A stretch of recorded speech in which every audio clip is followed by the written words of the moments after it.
حضرت علی مرتضیٰ نے اس طریقے سے اپنا چٹو بنایا اور جو اس کے اندر کھجوریں آئی ایک دے دی، دوسرا بڑا 3 مٹھی 2 مٹھی دے دی، تیسری مٹھی بھی عطا کر دی۔ بعد میں کسی نے پوچھا کہ آپ نے حضرت علی مرتضیٰ سے کھجوریں کیوں دلوائی اور ان کا اتنا انتظار کیوں کیا؟ یہ تو آپ ہی عطا کر سکتے تھے۔ سیدنا ابو بکر صدیق رضی اللہ تعالیٰ عنہ نے فرمایا مجھے یاد ہے جب میرا جب نبی پاک علیہ السلام کے ساتھ ہجرت کی رہا، فرمایا میں سرکار علیہ السلام کے ساتھ غار میں تشریف لے کر جا رہا تھا، رستے میں نبی پاک علیہ السلام نے فرمایا آپ علیہ السلام نے فرمایا ابو بکر جگہ دینا، یہ جو میرا ہاتھ ہے میرے علی مرتضیٰ کا جو ہاتھ ہوگا وہ عدل کرنے میں دونوں برابر ہوں گے۔ میرا ہاتھ اور علی مرتضیٰ کا ہاتھ یہ عدل کرنے میں برابر ہوں گے۔ اب وہ جو کھجوریں جو تھی نا جو گینی گئی، ہر مٹھی کے اندر یا ہر دس کے اندر 60 کھجوریں تھیں، اور جب نبی پاک علیہ السلام آپ بھی کسی کو کھجوریں عطا کیا کرتے تھے تو آپ کے ہر چلوں میں 60 کھجوریں گرایا کرتے تھے۔ حضرت علی مرتضیٰ کا ہاتھ نبی پاک علیہ السلام کا ہاتھ عدل کرنے میں برابر، اسے کہتے ہیں برابری۔ اب دیکھیں یہاں پر تاریخ بغدادی کے اندر ایک بات لکھی ہوئی ہے۔ خطیب بغدادی لکھتے ہیں کہ خلیفہ مامون رشید کے دور میں جو اس وقت کے عدالت کے جو تھے نا جج سیشن جج، وہ حضرت امام اعظم ابو حنیفہ رضی اللہ تعالیٰ عنہ کے شاگرد حضرت امام ابو یوسف رضی اللہ تعالیٰ عنہ، آپ کے پاس ایک شخص جس نے خلیفہ ہارون رشید کے اوپر کیس کر دیا تھا، وہ حاکم وقت تھا۔ دیکھو یہ آج کا دور نہیں تھا کہ آپ کسی حاکم کے اوپر یا اپنے سے کسی بڑے والے کے اوپر کیس کر سکتے۔ اگر آپ نے کیس کر دیا تو آپ کو صبح ہستی سے لایا کر دیا جائے گا، آپ کا نام و نشان مٹا دیا جائے گا، آپ کیس نہیں کر سکتے۔ لیکن یہ وہ وقت تھا جسے کہتے ہیں عدل و انصاف کا دور۔ اس دور کے اندر مامون رشید کے اوپر ایک عام سے شخص نے کیس دائر کر دیا۔ اب یہ عدالت کے اندر جب یہ کیس آیا تو جو جج تھا وہ امام ابو یوسف تھے، انہوں نے خلیفہ کو بھی طلب کیا اور اس عام آدمی کو بھی طلب کیا۔ اچھا ہوتا یہ تھا کہ جب بھی خلیفہ کو بلایا جاتا تھا تو جج کے برابر میں اس کی کرسی لگا دی جاتی تھی۔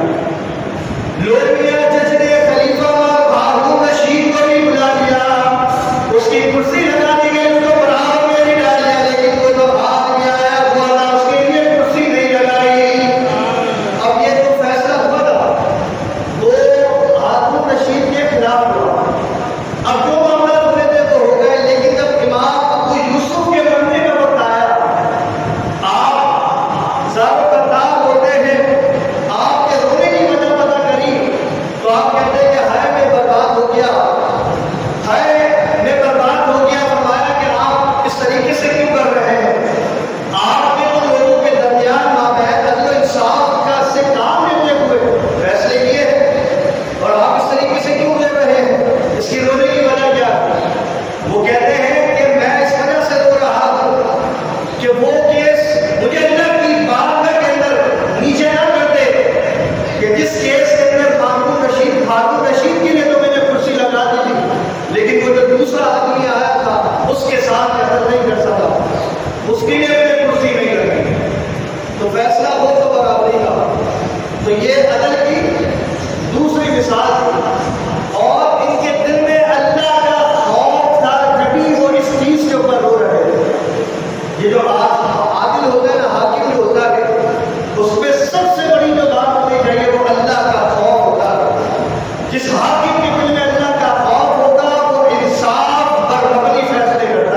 جسم رعایا ہے.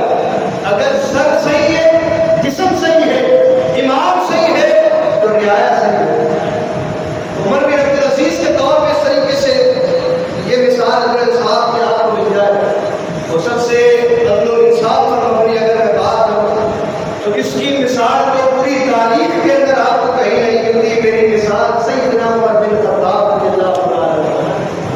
آپ کی مثال عدل کرنے میں جب آپ اسلام لے کر آئے اس وقت سے لے کر آپ تک امیر المومنین منتخب ہوئے.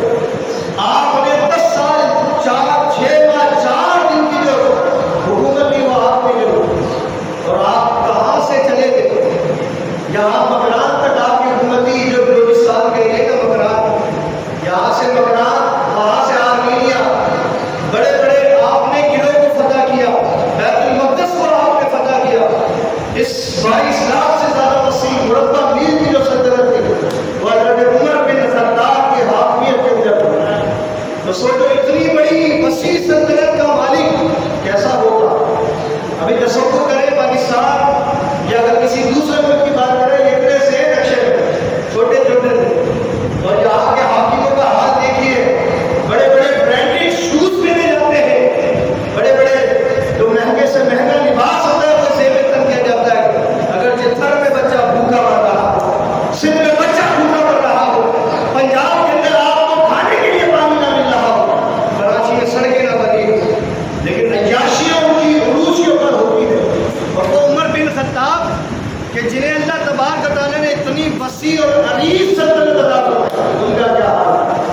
حضرت کی اگر بات کروں، جب یہ آپ دن بھر اپنی امامت کے کام میں مصروف رہا کرتے تھے، رات کا وقت ہوتا تو آپ گلی محلوں میں چوراہوں پر جا کر اپنے غلام کے ساتھ نکل جایا کرتے تھے اور پھیرے ڈالے کیا کرتے تھے کہ کہیں کوئی بھوکا نہ سو رہا ہو، کہیں کوئی پریشان حال نہ ہو، رائے جہاد پر جانے والوں کے گھروں کے اندر کوئی ڈاکے نہ ڈال رہا ہو.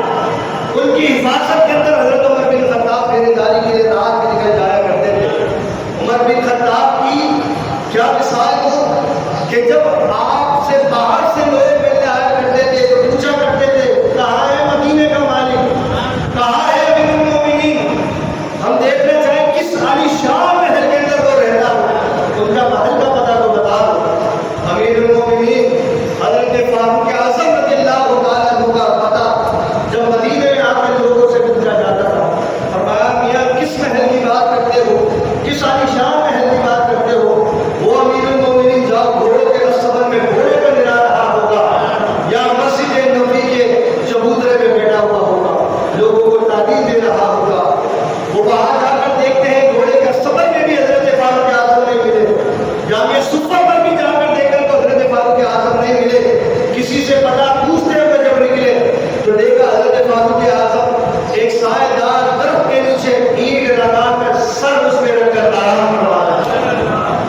اگر دیکھو حاکم، اگر آپ کا حاکم کا دل مطمئن ہو، آپ نے کسی کے ساتھ فرق نہ کیا ہو تو آپ کو ایک اینٹ پر بھی نیند آ جاتی ہے. بڑے بڑے محلات کے اندر سیکیورٹی گارڈ کے بیچ کے اندر بیٹھ کر آگے سیکیورٹی کے اندر اگر آپ بیٹھ کر بھی سونا چاہو تو وہاں بھی آپ کو نیند آئے. حضرت عمر بن خطاب کے مثال، آپ نے لوگوں پر حکومت نہیں کری، سمندروں پہ حکومت کری، دریاؤں پہ آپ نے حکومت کری، آپ نے آگ پر حکومت کری، زمین کے اوپر حکومت کری.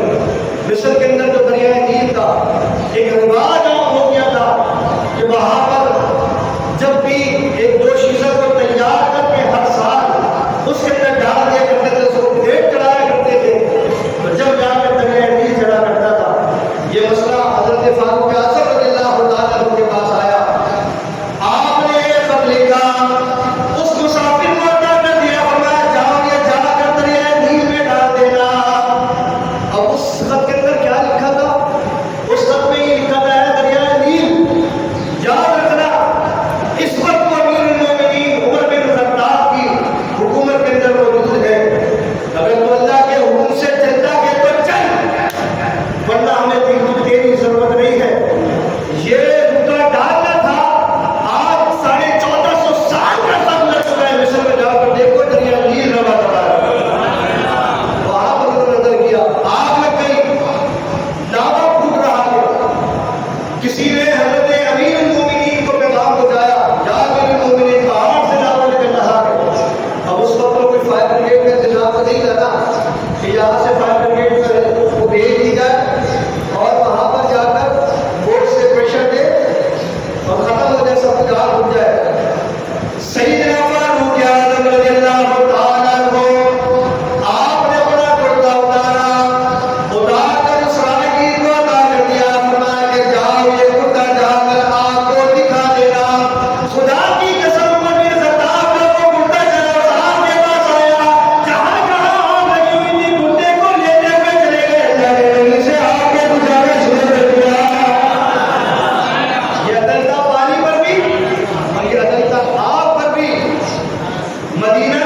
پھنستی ہے یا نہیں پھنستی؟ عمر بن خطاب رضی اللہ تعالیٰ عنہ زاروں کا تھا، رو رہے، کسی نے رونے کی وجہ دریافت کری، کہا کہ بات دراصل یہ ہے کہ فلاں مقام کے اوپر جو میں نے برج بنوایا ہوا تھا، یعنی وہ پل جو بنوایا ہوا تھا، اس کی مرمت کا کام تھوڑا سا باقی ہے، اس کے اندر میں ڈرتا ہوں کہ اگر کسی بکری کا پاؤں اس کے اندر دس کے ٹوٹ گیا تو قیامت کے روز اللہ کو کیا جواب دوں گا؟ آج یہاں پر کتنی بکریاں مرتی ہیں، کتنے انسان مرتے ہیں، کتنے جانور مرتے ہیں، لیکن کوئی پوچھنے والا نہیں ہے، کوئی پوچھنے والا نہیں ہے۔ یہ عدل نہیں ہے بلکہ یہ ظلم ہے، یہ ظلم ہے۔ اور حضور علیہ السلام نے فرمایا کفر کا نظام تو چل سکتا ہے لیکن ظلم کا نظام نہیں چل سکتا ہے۔ حضرت فاروق اعظم رضی اللہ تعالیٰ عنہ، آپ کی عدل کی یہ مثالیں بہت سی ایسی مثالیں ہیں کہ میں آپ کو کیا دوں، وقت کی کمی ہے۔ حضرت عمر بن خطاب رضی اللہ تعالیٰ عنہ، جب آپ کی شہادت کا وقت قریب آیا، اس سے پہلے کی بات ہے، حضرت ابو ہریرہ رضی اللہ، حضرت امام زرقانی ہے، زرقانی شریف کے اندر کتاب ریاض النظرہ کے اندر، کتاب ریاض النظرہ کے اس کے لکھنے والے نے اس کے اندر یہ بات لکھی ہوئی ہے کہ حضرت فاروق اعظم رضی اللہ تعالیٰ عنہ جا رہے ہیں، رات سے حضرت علی مرتضیٰ ملے، حضرت امام حسن ان کے ساتھ تھے اور حضرت امام حسین رضی اللہ تعالیٰ عنہ آپ ساتھ جا رہے ہیں۔ حضرت فاروق اعظم رضی اللہ تعالیٰ عنہ ملے، ادب سے آپ نے علی مرتضیٰ کی بارگاہ میں سلام کیا، بعد السلام حضرت علی مرتضیٰ رونے لگے، حضرت فاروق اعظم رونے لگے، حضرت علی مرتضیٰ نے آپ کو دلاسا دیا، خاموش کروایا، آپ خاموش ہوئے، رونے کی وجہ پوچھی تو آپ نے بتایا، یا امیر المومنین آپ مجھے بتائیے کیا میں نے تو انصاف نہیں کیا؟ فرمایا کہ آپ نے تو انصاف کی مثالوں کو قائم کر دیا، آپ دو لوگوں کے درمیان صلہ رحمی سے فیصلہ کیا کرتے تھے، تو انصاف کے ساتھ فیصلہ کیا کرتے تھے، آپ کے تو انصاف کا شعلہ تو دور دور لگے۔ آپ حضرت فاروق اعظم نے کہا یا علی مرتضیٰ کیا میری اس بات پر گواہی دیتے ہیں؟ فرمایا کہ ہاں میں اس پر گواہی دیتا ہوں، آپ کے تو انصاف کی میں گواہی دیتا ہوں۔ پھر بھی آپ نہیں ہوئے۔ حضرت امام حسن رضی اللہ تعالیٰ عنہ آپ سے بھی گواہی مانگا، کیا آپ میری عدل و انصاف کی گواہی دیتے ہیں؟ حضرت امام حسن نے بھی آپ کے عدل و انصاف کی گواہی دی، امام حسین نے بھی آپ کے عدل و انصاف کی گواہی دی۔ حضرت فاروق اعظم رضی اللہ تعالیٰ عنہ رو رہے ہیں، آپ نے رونا موقوف نہ کیا، کہا کہ اے فاروق اعظم اب کیا چاہتے ہو، ہمیں بتاؤ تاکہ ہم اسے پورا کر سکیں۔ فاروق اعظم نے کہا حضرت علی مرتضیٰ، یہ جو آپ گواہی دے رہے ہیں، حضرت امام حسن نے گواہی دی، حضرت امام حسین نے گواہی دی، کیا قیامت کا روز ہوگا اللہ تبارک و تعالیٰ کی بات ہمیں یہی گواہی دیں گے، اور میں اللہ تبارک و تعالیٰ کی بات ہمیں ضرور نہیں، اللہ ویسے تو میں اپنے ساتھ کچھ نہیں لے کر آیا، بلکہ نبی پاک علیہ السلام کے دونوں نواسوں کی گواہی اپنے حق میں لے کر آیا ہوں، ان کی گواہی اپنے حق میں لے کر آیا ہوں، تاکہ یہ میری جو بخشش کا سامان بن جائے۔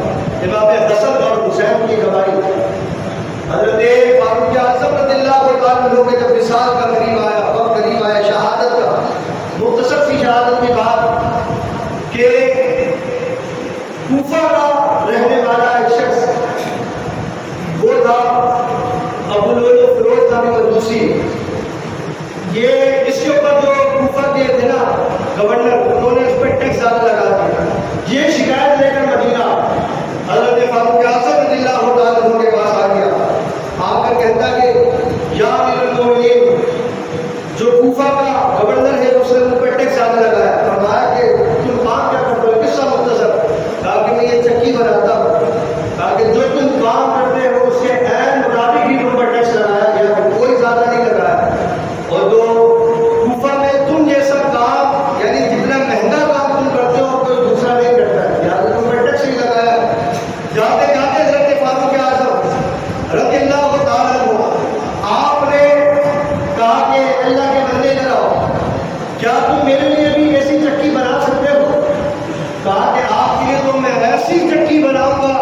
جس کا شوہرہ دور دور تک ہوگا. حضرت فاروق اعظم رضی اللہ تعالیٰ عنہ کے پاس سے وہ چلا گیا. فاروق اعظم رضی اللہ تعالیٰ عنہ کو سنانے لگے اور آپ فرماتے ہیں یہ قتل کی دھمکی دے کر گیا ہے. رات خواب دیکھا, آپ خواب دیکھتے ہیں کہ آپ کی رات کے اوپر 3 مرتبہ ایک مرغے نے ٹھوک ماری ہے. صبح کا وقت ہوا, مدینہ طیبہ کے اندر رہنے والی ایک آگرہ سے آپ نے خواب کی تعبیر کی. اس نے کہا یا امیر المومنین جلدی کیجیے, آپ کے پاس 3 دن کا وقت ہے, جس سے جو مانتے لینی ہے لے لیں, جس کو جو دینا ہے دے دیں. 3 دن نہیں گزریں گے آپ کو شہید کر دیا جائے گا. حضرت فاروق اعظم رضی اللہ تعالیٰ عنہ آپ کو 3 دن کے اندر اس نے مدینہ طیبہ سے خنجر خریدا, تو زہر کا اجاڑ دیا اور مسجد میں جا کر چھپ گیا. حضرت فاروق اعظم کا یہ معمول تھا کہ فجر کے وقت جب آیا کرتے تھے, لوگوں کو نماز میں جگاتے ہوئے آتے تھے. آپ اس وقت اور اس وقت مجھے مسجد میں جب فاروق اعظم رضی اللہ تعالیٰ عنہ پہنچے تو کوئی اتنا روشنی کا خاص انتظام نہیں تھا, لیکن تھوڑی مختصر سی روشنی تھی. یاد رکھو اسلام کے اندر دوسرے دن فاروق اعظم رضی اللہ تعالیٰ عنہ ہیں جنہوں نے مسجدوں میں چراغا کیا تھا. آپ نے مسجدوں میں چراغا کیا کہ حضرت علی مرتضیٰ فرماتے ہیں کہ اللہ تبارک و تعالیٰ حضرت عمر بن خطاب رضی اللہ تعالیٰ عنہ کے اس عمل سے کچھ ہو جائے, اللہ تبارک و تعالیٰ اس پر مبشرہ عطا فرمائے کہ انہوں نے اللہ کے گھروں کو روشن کیا.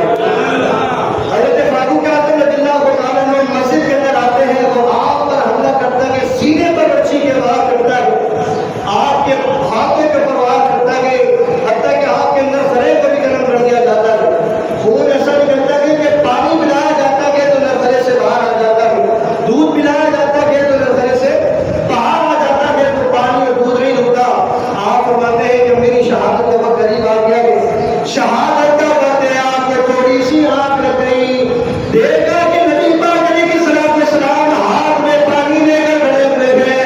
اے عمر بن خطاب جلدی کرو, ہم تو تمہارے ساتھ تاریخ کرنے کا انتظار کر رہے ہیں. عمر بن خطاب نے کہا بچہ اب میری شہادت کا وقت قریب آ گیا. ساتھوں کا کار ہو رہے ہیں, اپنے بیٹوں کو بلایا. حضرت علی مرتضیٰ بھی وہاں پر موجود ہے, حضرت عباس رضی اللہ تعالیٰ عنہ بھی موجود ہے. حضرت انصاف کی بات حضرت فاروق اعظم رضی اللہ تعالیٰ عنہ آپ نے حضرت علی مرتضیٰ نے پھر آپ سے رونے کی وجہ دریافت کی. یا میرے مومنین, آپ کو اللہ نے اچھے مقام پر فائز فرمایا, آپ نے امامت بھی اچھی کری ہے, عدل بھی اچھا کرا ہے, اور آپ کو مرتبہ شہادت بھی اللہ کا فرمایا ہے. پھر آپ کو کیا چاہیے؟ فرمایا مجھے اس چیز کا غم نہیں کہ اللہ تبارک میں اس وقت اس دنیا سے چھوڑ کر جا رہا ہوں, میں تو اپنے اس جانے سے پہلے اس چیز پر رو رہا ہوں کہ اللہ تبارک و تعالیٰ میرے اس عدل و انصاف کو اپنی بارگاہ میں قبول فرماتا کہ ہے یا نہیں قبول فرماتا. حضرت علی مرتضیٰ رضی اللہ تعالیٰ عنہ آپ نے اس عدل و انصاف کے بارے میں حضرت فاروق اعظم رضی اللہ تعالیٰ سے کہا کہ عمر بن خطاب کا پریشان نہ ہو, آپ نے عدل و انصاف کی مثال قائم کی ہے, برابری کی مثال قائم کی ہے, آپ کس چیز سے بتاتے ہیں؟ کہا کہ یا میرے مومنین, حضرت علی مرتضیٰ آپ اس بات پر گواہی دیتے ہیں. کہا ہاں میں گواہی دیتا ہوں کہ تم نے عدل و انصاف کی مثال کو قائم کیا ہے. حضرت عباس نے بھی اس چیز کے اوپر آپ کی گواہی دی کہ آپ نے عدل و انصاف کی مثال قائم کر دی ہے. حضرت عمر بن خطاب رضی اللہ تعالیٰ عنہ دونوں کو گواہ بنا کر اللہ تبارک و تعالیٰ کی بات کرتے ہیں کہ اللہ گواہ ہو جانا قیامت کا روز ہوگا, میں ان کی گواہی بھی میری بات میں لے کر آؤں گا, مجھے اس گواہی پر وقت دینا. پھر وہی نا کسی نے حضرت عمر بن خطاب کو 40 دن کے بعد دیکھا کہ حضرت فاروق اعظم رضی اللہ تعالیٰ عنہ دوڑے کہیں پر جا رہے ہیں. جب آپ کو وصال ہوا, وصال کے 40 دن کے بعد دیکھا کہ آپ خواب کے اندر دیکھتے ہیں کہ کہیں آپ دوڑتے ہوئے جا رہے ہو. کسی نے پوچھا کہ عمر بن خطاب آپ کہاں جا رہے ہیں؟ فرمایا 40 دن گزر گئے ہیں, 40 دن ہو چکے ہیں, میں 40 دن سے جو دنیا میں کر کے آیا ہوں اس کا حساب و کتاب دے کر آج فارغ ہوا. عمر بن خطاب جن کی گواہی دنیا میں علی مرتضیٰ دے رہے ہیں, امام حسن دے رہے ہیں, امام حسین دے رہے ہیں, حضرت عباس دے رہے ہیں, جن کو جنتی ہونے کا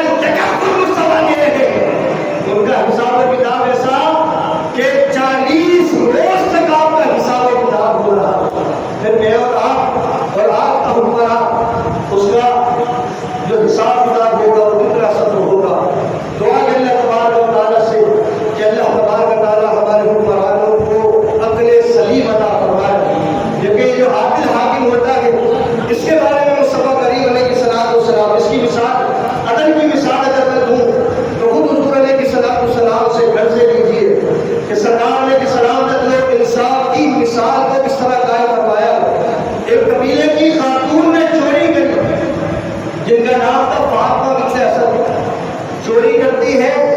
اب یہ دربار بہت بار مصطفیٰ کریم علیہ السلام میں جب فیصلہ آیا تو سرکار علیہ السلام نے فرمایا کہ ان کے ہاتھوں کو قلم کر دیا جائے. یعنی جو چوری کرتا کہ وساری کا تو فقط ہوا ہی کیا ہوا, چور ہو یا چوری ہو, اسلام کی سزا قرآن نے یہ ڈیفائن کری ہے کہ دونوں ہاتھوں کو کاٹ دیا جائے. سرکار نے اسلام کے رائے مطابق, قرآن کے رائے مطابق اس فیصلے کو آپ نے فرمایا. تو ہوتا یہ ہے کہ وہ جو قبیلے کے جو مؤسس لوگ تھے وہ مؤسس گھرانے کی بیٹی تھی فاطمہ بنت اسد. ہوتا یہ ہے کہ یہ نبی پاک علیہ السلام کے چہیتے صحابی حضرت زید بن حارثہ رضی اللہ تعالیٰ عنہ آپ کے پاس آتے ہیں اور آپ عرض کرتے ہیں کہ آپ مصطفیٰ کے قریب ہیں, آپ سرکار کی بارگاہ میں سفارش کر دیجیے کہ سرکار علیہ السلام ہماری اس بیٹی کے ہاتھ نہیں کاٹے. یہ سفارش کر دیجیے. یہ دیکھو حضور کی بارگاہ میں سفارش آ رہی ہے. سرکار علیہ السلام نے فرمایا کہ کس چیز کی سفارش تم مجھ سے مانگتے ہو؟ اگر اس فاطمہ کی جگہ میری بیٹی فاطمہ بھی ہوتی تو میں اس کے بھی ہاتھوں کو قلم کر دیتا. آج غریب کے لیے الگ قانون ہے, امیر کے لیے الگ قانون ہے. امیر کو چھوڑ دیا جاتا ہے اور غریب کو رگڑ دیا جاتا ہے. غریب عدالتوں کے چکر لگاتا رہتا ہے اور جو امیر ہوتا ہے اس کا نام پوچھگچھ ہوتی ہے. کسی معاملے کے اندر کوئی اٹھا کر لے گئی ہے, آپ اسے نہ پوچھگچھ ہوگی نہ اس کے فیصلے ہوں گے, ضمانت پہ ضمانت اس کو ملتی رہے گی, اس کی کوئی پکڑ نہیں ہے. یہاں پہ دوہرا قانون ہے, وہاں پر ایک ہی قانون تھا, وہ اسلام کا قانون تھا.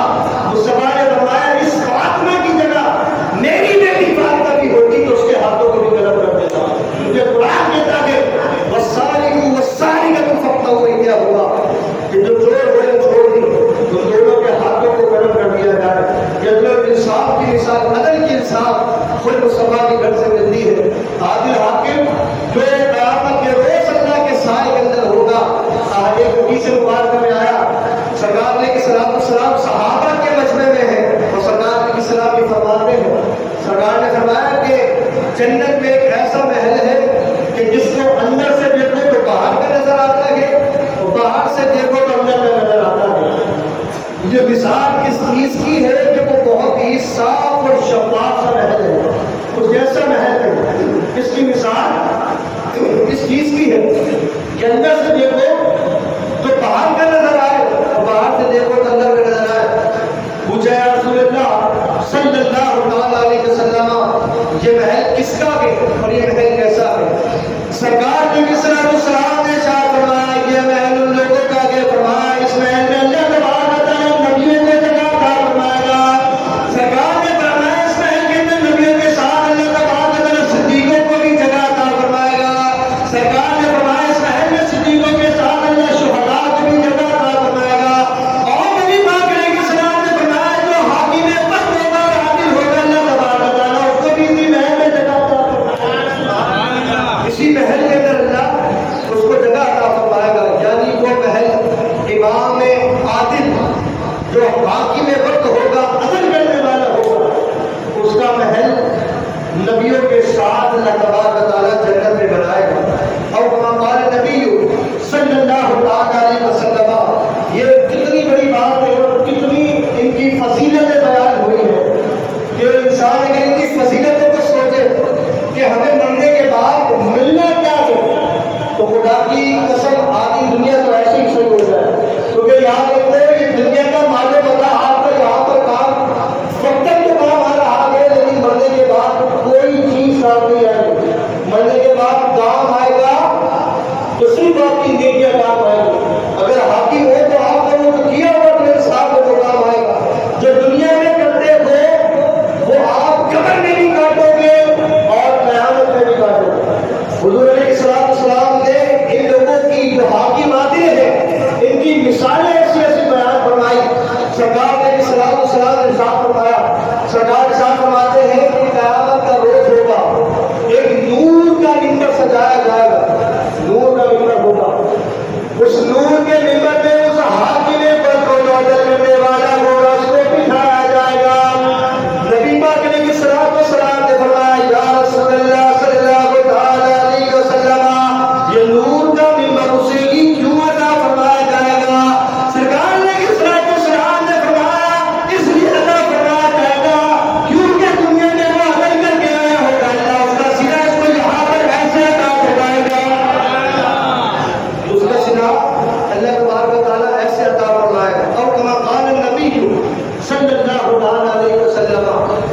تیسری مثال حدیث مبارکہ آپ علیہ السلام نے ارشاد فرمایا کہ جو ضعیف العمر شخص ہیں ان کے ہاتھوں کو بوسا دو، اللہ تبارک و تعالیٰ اس پر خوش ہوتا ہے اور اللہ تبارک و تعالیٰ اس پر تمہیں اجر بھی عطا فرمائے، جو ضعیف العمر شخص ہوتا ہے۔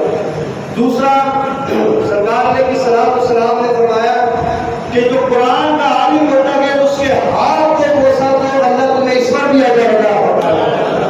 تیسرا حضور علیہ السلام نے ارشاد فرمایا جو عدل کرنے والا حاکم ہوتا ہے اس کی تعریف بیان کرو اور اس کے ہاتھ کو بوسا دو، اللہ تمہیں اس پر بھی اجر عطا فرمائے۔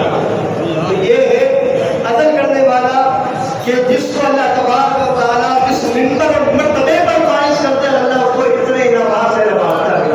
تو یاد رکھو جتنے انعامات سے نوازتا ہے اس کی پکڑ بھی اتنی کی سخت ہوتی ہے۔ جو عادل ہوگا عدل کرنے والا ہوگا اس کو ایسا انعام عطا فرمائے گا کہ بنا حساب و کتاب جنت عطا فرمائے گا، اور جو عدل کرنے والا نہیں ہوگا اس کو فرمایا کہ وہ ہم میں سے نہیں ہے، اس کا حساب و کتاب بھی ہم میں سے نہیں ہوگا، فرمایا ڈائریکٹ اس کو جہنم میں بھیج دیا جائے گا۔ قیامت کے روز فرمایا جب کوئی سایہ نہیں ہوگا اور ان 7 لوگوں کو اللہ تبارک و تعالیٰ اپنے سائے میں جگہ عطا فرمائے گا جن میں سب سے پہلے امام حاکم ہوگا۔ ایک دوسرا جو شخص ہے فرمایا وہ شخص ہے کہ جس نے اپنی جو جوانی ہے وہ اللہ کی عبادت میں گزارے۔ جب کوئی سایہ نہ ہوگا اللہ تبارک و تعالیٰ قیامت کے روز اس کو اپنے سائے میں جگہ عطا فرمائے۔ کون سا وہ شخص ہے کہ جو جوانی کو عبادت میں گزار دیتا ہے۔ اس لیے علماء کرام نے فرمایا، علماء کرام فرماتے ہیں کہ نماز جو عبادت جو ہوتی ہے نا وہ نماز اس طریقے سے ادا کیا کرو کہ جس طریقے سے بوڑھا شخص عبادت کرتا ہے، کیونکہ بوڑھا جو عبادت کرتا ہے وہ بہت ٹھہر کر عبادت کرتا ہے۔ فرمایا کہ جو شخص اللہ کی عبادت میں جس نے اپنی جوانی کو گزار دیا قیامت کا روز ہوگا اور اللہ تبارک و تعالیٰ اس کو اپنے سائے، جب کوئی سایہ نہ ہوگا اللہ کو اپنے سائے میں جگہ عطا فرمائے۔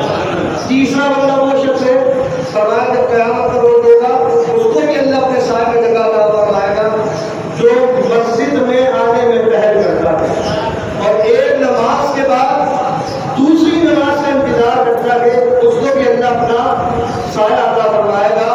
اس کی مثال ایسی ہے، حضور علیہ السلام نے ارشاد فرمایا، سرکار علیہ السلام نے ارشاد فرمایا بندہ مومن یہاں پر اذان ہوتی ہے اور وہ گھر سے مسجد کے لیے نکل جاتا ہے، نماز ادا کرنے کے لیے نکل جاتا ہے۔ فرمایا جتنے قدم وہ چل کر آتا ہے اللہ تبارک و تعالیٰ ہر قدم کے بدلے اس کے ایک ایک نیکیاں لکھ دیتا ہے، ایک ایک نیکی اس کے ہر قدم کے بدلے اللہ تبارک و تعالیٰ اس کو عطا فرما دیتا ہے۔ اور حضور علیہ السلام نے ایک اور مثال اور ایک اور حدیث طیبہ میں اس طریقے سے دی کہ دیکھیے جب اذان ہوتی ہے نماز کا انتظار کرنے والا، جب اذان ہوتی ہے فرمایا اور اذان ہو جائے اور جماعت کا وقت ہو جائے، ان 3 وقتوں کے اندر 3 انعام اللہ تبارک و تعالیٰ نے عطا فرمائے۔ فرمایا کچھ لوگوں کو قیامت کے روز ایسا لایا جائے گا کہ جن کے چہرے سورج کی روشنی کی طرح چمک رہے ہو، ان کے چہروں سے سورج کی روشنی کی طرح روشنیاں نکل رہی ہوں۔ کچھ چہرے ایسے ہوں گے کہ جن کے چہروں سے چاند کی روشنیاں نکل رہی ہوں، کچھ چہرے ایسے ہوں گے فرمایا کہ جن کے چہروں سے ستاروں کی جو روشنیاں ہیں نا وہ ان کے چہروں سے جل رہی ہوں۔ پوچھا یا رسول اللہ صلی اللہ تعالیٰ علیہ وسلم یہ کون لوگ ہیں جن کے چہروں سے سورج کی روشنی چمکتی ہوگی، چاند کی روشنی چمکتی ہوگی اور ستاروں کی روشنی چمکتی ہوگی؟ سرکار علیہ السلام نے ارشاد فرمایا سورج کی روشنی چمکنے والے وہ لوگ ہوں گے، اذان کا وقت ہوتا ہوگا، اذان ابھی مؤذن اللہ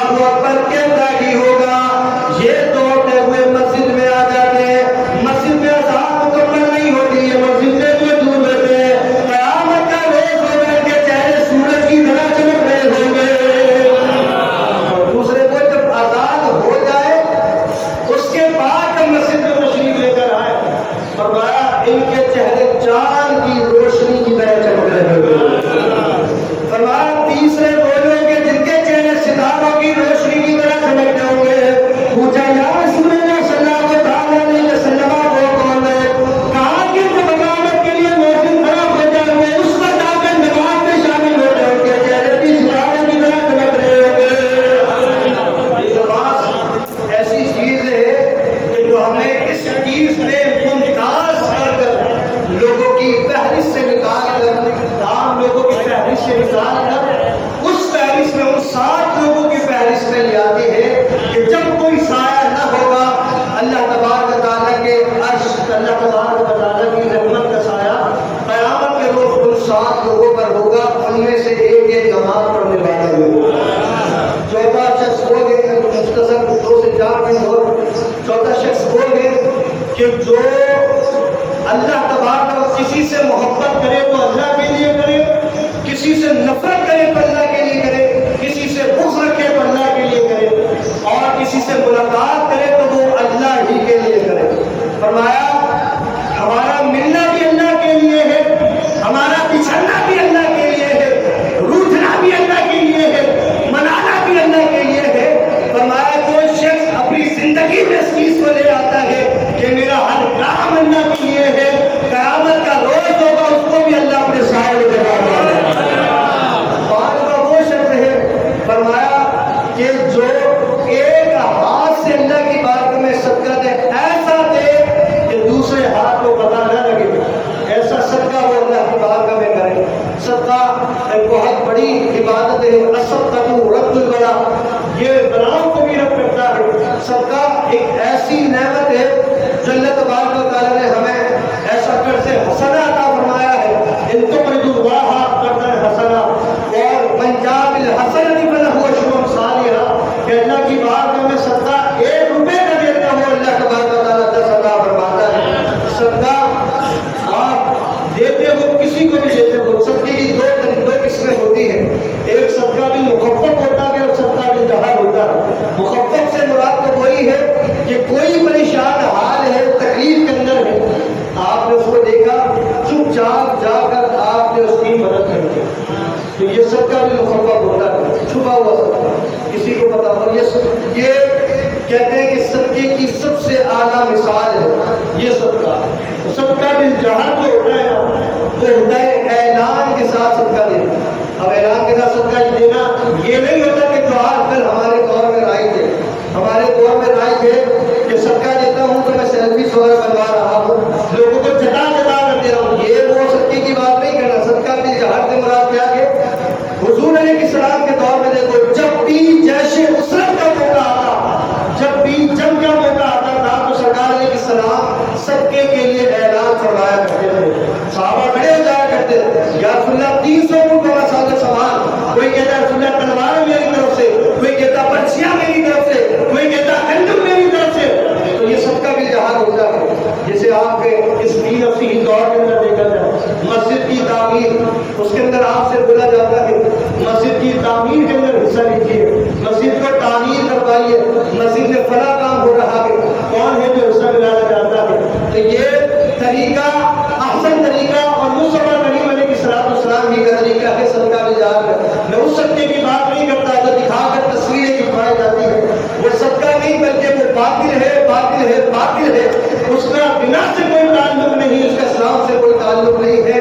تو یہ جو صدقہ کرنے والا ہے، صدقہ بالجہر ہو یا صدقہ جو ہو آپ کا اللہ بنا کرے وہ مخفف ہو. فرمایا جو یہ صدقہ دیتا ہے اللہ تبارک و تعالیٰ جب کوئی سایہ نہ ہوگا، قیامت کا روز ہوگا، اللہ تبارک و تعالیٰ اس کو اپنے سائے میں جگہ عطا فرمائے گا. جو آگے اللہ تبارک و تعالیٰ سے یہ 5 لوگ انشاءاللہ موقع ملا تو آگے بھی